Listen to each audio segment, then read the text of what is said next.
আমরা রাজধানী সহ শহরগুলোতে নদী ও খাল কেন্দ্রিক নগর ব্যবস্থাপনা এবং সমন্বিত উচ্চগতির গণপরিবহনমুখী ও নিরাপদ যাতায়াত ব্যবস্থা গড়ে তুলব। বায়ু দূষণ মোকাবেলা সুযোগ পানির সুব্যবস্থা বর্জ্য ব্যবস্থাপনার আধুনিকায়ন খাল দখলকৃত জমি উদ্ধার ও জনপরিসর তৈরি করব।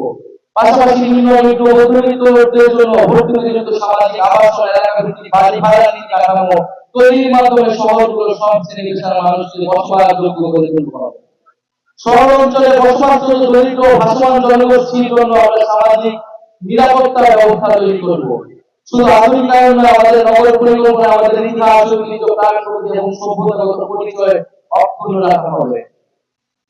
আমরা গ্রাম ও শহরের প্রতিটি ওয়ার্ডে খেলার মাঠ ও সবুজ স্থান সংরক্ষণ বাধ্যতামূলক করব।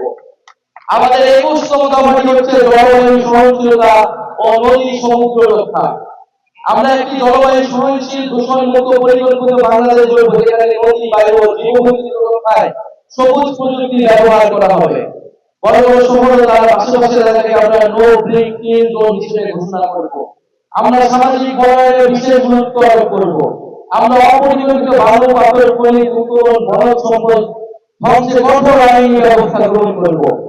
উপকূলীয় অঞ্চলে জলবায়ু দুর্যোগ, লবণাক্ততা ও সমুদ্র পৃষ্ঠের উচ্চতা বৃদ্ধির ঝুঁকি থাকা মানুষের জন্য আমরা নিরাপদ বাসস্থান ও অবকাঠামো নির্মাণ করব। নবায়নযোগ্য জ্বালানি উৎপাদন ও ব্যবহার বাড়িয়ে জ্বালানি নিরাপত্তা ও পরিবেশ সংরক্ষণের টেকসই ভিত্তি গড়ে তুলব।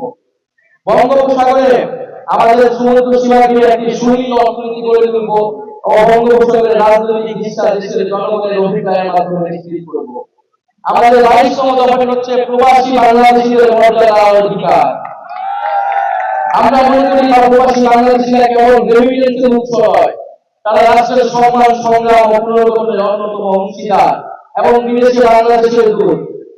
আমরা প্রবাসী শ্রমিকদের স্বাস্থ্যসেবা সার্বিক কল্যাণ নিশ্চিতে কাজ করব। কোন প্রবাসী শ্রমিক মারা গেলে তার বড় হয়রানি মুক্তভাবে দেশে আনার ব্যবস্থা করব। সর্বপ্রকারে তার পরিবারকে সহায়তা করব। প্রবাসীদের জন্য ভোটাধিকার, দূতাবাস ও বিমানবন্দরগুলোতে হয়রানি মুক্ত সেবা, জরুরি সহায়তা তহবিল, দেশের নিরাপদ বিনিয়োগ ও ডিজিটাল সরকার সেবা নিশ্চিত করব। আমাদের 23তম দফাটি হচ্ছে বাংলাদেশ পন্থী পররাষ্ট্রনীতি। আমরা বিশ্বাস করি বাংলাদেশের স্বার্থে আমাদের পররাষ্ট্রনীতি সবসময় দলীয় স্বার্থ সংকীর্ণতার ঊর্ধ্বে থাকবে।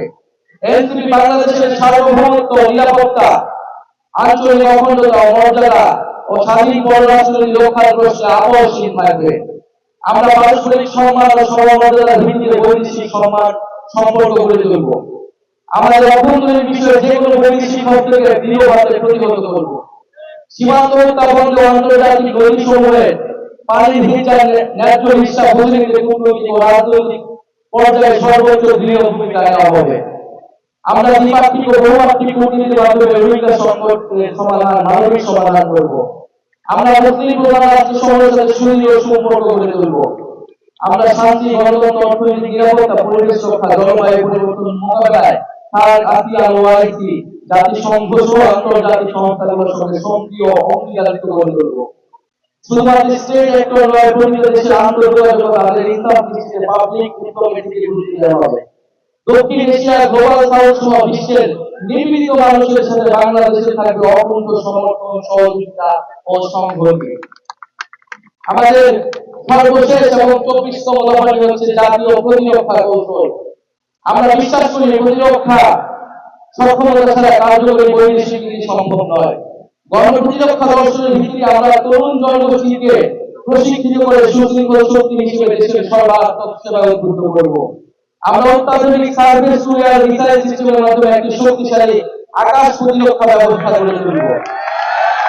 আমরা সর্বাধুনিক ড্রোন প্রযুক্তি অধিগ্রহণ, দেশীয় সামরিক গবেষণা, উন্নয়নের বিনিয়োগ এবং উৎপাদনের সক্ষমতা বাড়ানোর মাধ্যমে সেনাবাহিনীতে UAV, unmanned aerial vehicle brigade গঠন করব। একই সঙ্গে আমাদের প্রতিরক্ষা ব্যবস্থাকে সমন্বিত করতে নন নিউক্লিয়ার সেকেন্ড স্ট্রাইক সক্ষমতা অর্জন করব। আমাদের নৌবাহিনীকে সাবমেরিন ভিত্তিক একটি শক্তিশালী ত্রিমাত্রিক নৌবাহিনী হিসেবে গড়ে তুলব। আমাদের প্রতিরক্ষা কৌশলের কেন্দ্রে থাকবে নিজস্ব ভূপ্রাকৃতিক গঠন, যা নদী নির্ভর অঞ্চল এবং বঙ্গোপসাগর কেন্দ্রিক নিরাপত্তার চাহিদা মাথায় রেখে গড়ে তোলা হবে। রাষ্ট্রীয় সার্বিক নিরাপত্তার বিষয়টি সর্বোচ্চ অগ্রাধিকার দিয়ে আমরা জাতীয় নিরাপত্তা পরিষদ গঠন করব।